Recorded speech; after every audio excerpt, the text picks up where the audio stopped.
Okay guys, this is Gwyneth Isaac speaking here, and I'm going to be doing a book reading today from my book, The Lover of the Pirate King. And I'm doing this so that you guys can get a bit more of a feel for what this book is really like, because Amazon in their Look Inside section, they really didn't do what I would have wanted them to do. Basically, they picked something from the beginning of the book, but they didn't really, I personally wouldn't have picked that bit, but oh well, there we go. Here's a bit that I would pick if I was going to have a sample. Okay.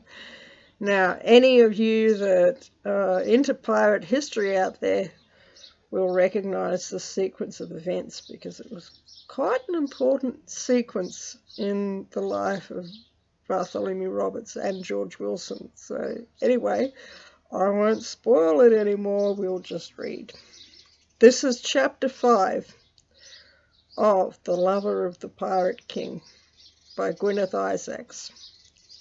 Okay.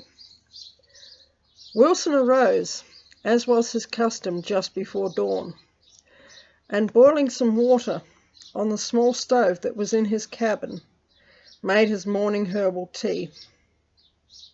He was running low on herbs, and so made a mental note to procure more the next time that they were in a suitable climate where they grew. He filled his pipe with tobacco and sat outside his cabin door to watch the sunrise. Despite their tropical latitude, there was a strong tailwind blowing this morning, and the dawn glowered red and threatening. He could see the Ranger in the distance, disguised in British colours, and went inside to get his telescope. The Ranger was a hive of activity. They all had a busy day ahead of them, and were making an early start of it.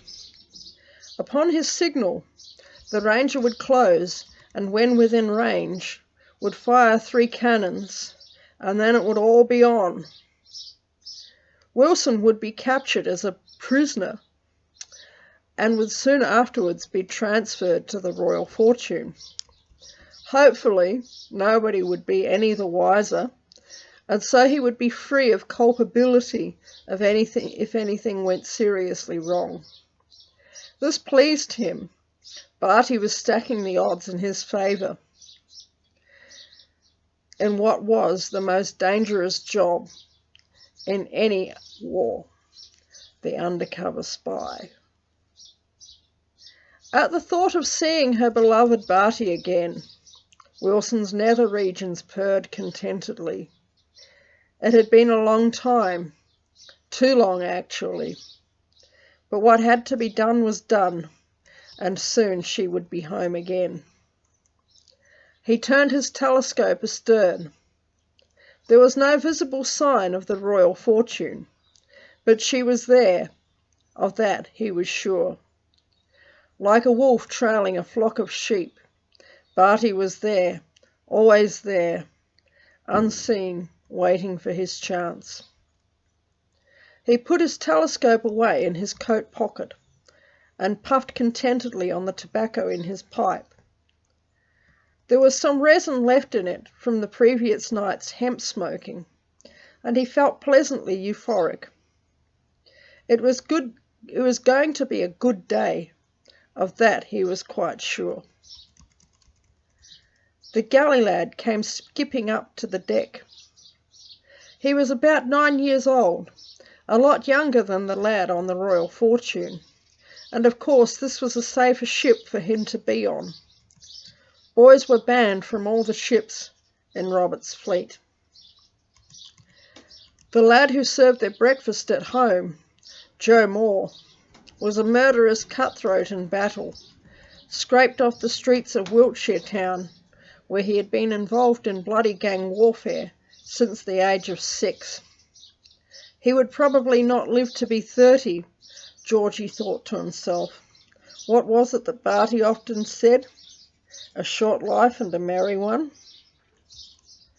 He was a lucky lad, this boy who was now approaching her. His face glowed with health and life, and he could tell that he enjoyed his work. Today would be a terrifying one for him, but he would survive it unmolested. If any of Barty's men dared to hurt him, they would be dragged before him, and after some suitable and painful punishment had been administered, they would be shot. All knew it. None would dare risk his wrath, and so this boy who now stood to attention before her would be safe. Breakfast is served in the officers' mess, Dr. Wilson. Thank you, laddie. Tell the captain I'll be there presently. You're dismissed. The boy gave a starched salute and danced off to the next officer's cabin to deliver the same message. This had been his morning routine for a month now, and he had grown to like the life and peace he saw around him. Perhaps it was time to consider retiring from the pirate's life, but deep in her heart she knew that he would never leave it. He would be a pirate till the day he died, and she knew that as long as he was walking this earth, she would have to be near him. Suddenly, and without logical reason, Wilson's happy mood left him. The hemp was wearing off, and the tailwind had a menacing edge to its bite. He had a premonition of doom, and as a cold chill ran up his spine, that he was sure had nothing to do with the weather, something was going to go terribly wrong on this raid, and as yet he had no idea what it was. And so it was with these conflicted feelings. He packed up his kit and made ready to take his breakfast. Breakfast in the officers' mess was usually a happy affair, but this morning the friendly banter was gone, and the talk took on a more serious tone. There was indeed a storm approaching, a massive thunderstorm and warm front complex. Pressure in the ship's mercury barometer had dropped dramatically in the last few hours, and the mighty tailwind that was currently driving them was pushing them into the heart of it.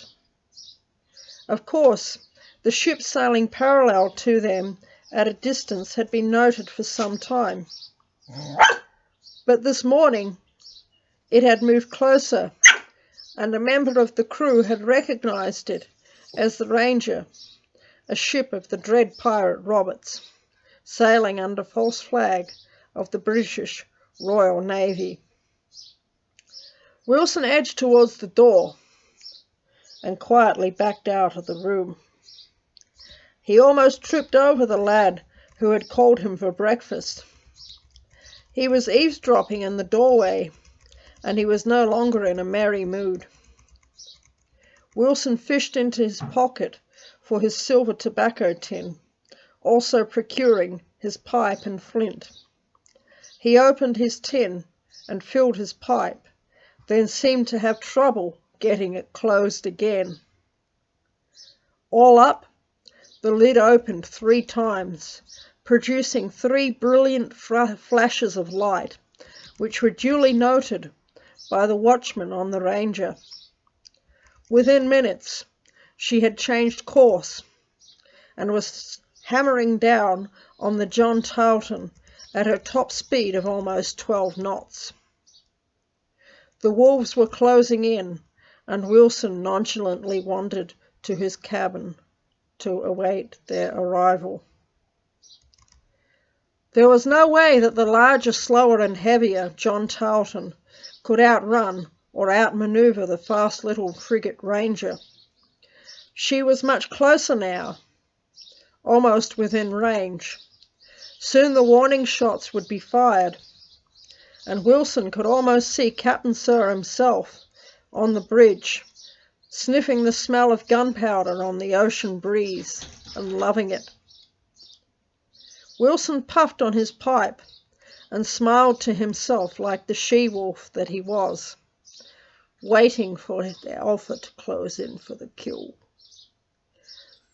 The first explosion broke his reverie, but did not startle him. It was followed seconds later by another, then a third. A surge of adrenaline pumped through his being, and he liked it. It was all on from here on in. He made sure his pistols were loaded. They were, and prepared himself for battle. He strapped on his sword and checked his daggers were in place. Maybe he was going to enjoy himself today, after all. The officers of the ship were walking up and down the deck alleys, shouting for people to arm themselves, that there were pirates attacking. So the fact that they were doing precisely this, that he was doing precisely this, raised no alarm. So far, only one vessel had been spotted, but he could not help himself. He had to go astern to watch. Thomas Tarleton had noticed Dr. Wilson leaving the breakfast meeting and had thought it strange. He saw the galley lad and questioned him if he noticed anything different about the good doctor. The child mentioned that he had trouble getting his tobacco tin shut, and this was enough for Tarleton. He looked astern just in time to see Dr. Wilson turning the corner to the stern deck, where he was often wont to smoke hemp and drink rum by lamplight late at night. "Oh God! Oh my God! He's a bloody pirate!"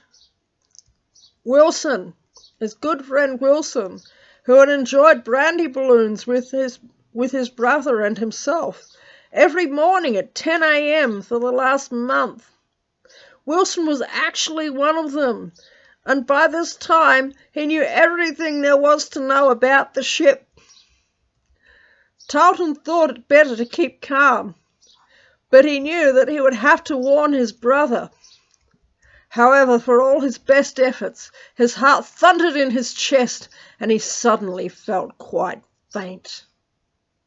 Stumblingly, he made his way to his brother's cabin. "Brother, Wilson is one of them. He has betrayed us, I am sure of it." "What? That cannot be so. He is presently sitting astern, in his accustomed spot, and I am sure he is waiting for a second vessel to present itself from that direction. I think that we have been followed unawares for some time, and that he has been signalling to another vessel by lamplight." "Thomas, your words are the insane babblings of a madman. I have never heard anything so crazy in all my—" John Tarleton never got a chance to finish his sentence. The boatswain in the crow's nest, far above their heads, shouted, "Ship ahoy astern! Ship ahoy!" John Tarleton's face was instantly ashen. They immediately made to return to the bridge, but found that their way was blocked by the pistol-wielding, cock-headed, smirking form of George Wilson. "Going somewhere, lovies? I'd say it's best for you to stay right here." The brothers clearly had no choice but to comply. Even if they killed this one man, the show of force would only anger the pirates and the attacking fleet, and particularly their notorious bloodthirsty captain. So they sat, presented their hands in surrender, and humbly accepted their fate. Presently, the pirates from the Ranger boarded and made a show of arresting George Wilson. But Thomas Tarleton noted that he was neither bound nor disarmed, and did not seem to be particularly upset. or alarmed at this turn of events.